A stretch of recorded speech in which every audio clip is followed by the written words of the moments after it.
Bij winkelcentrum De Centrale hing het de vlaag uit. Ja, we zijn hartstikke blij. Maar in de binnenstad van Ljouwert zijn heel wat ondernemers een stuk minder wies met het besluit.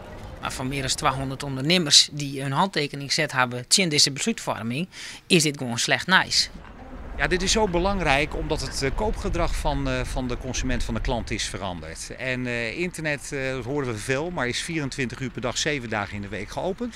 Daarnaast is het zo dat heel veel steden om ons heen, niet alleen in het westen van het land, maar ook Groningen, Assen, de koopzondagen inmiddels hebben vrijgegeven. Zodat de ondernemer zelf kan bepalen wanneer hij open wil. En de ondernemer wil open op het moment dat de klant dat wil. De grote ketens, als de Mediamarkt, zullen benamen kosten.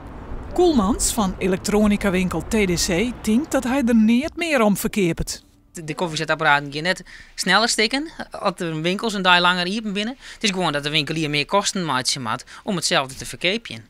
En het wordt de middenstander op deze manier eigenlijk net meer gunt om een dag rest te hebben. Want ze worden haast dwongen terug de politiek om mij te gaan om die handel net mis te rennen. Het is geen gebod, het is een verbod op de verordening die er lag en die is opgeheven. En dan kan iedereen zelf bepalen of hij een goede boterham kan verdienen op zondag of niet. Eigenlijk is er één partij die gewoon van profiteert en dat is het groot winkelbedrijf. En dat is dus de centrale. En dat gaat ten koste van onze binnenstad. Komende snijing gaat de regeljouwing officieel in, maar hier wordt dan niet verkocht. Nee, we zijn komende snijing net open. Maar wij als winkelplein De Centrale zijn in ieder geval 7 dagen in de week geopend.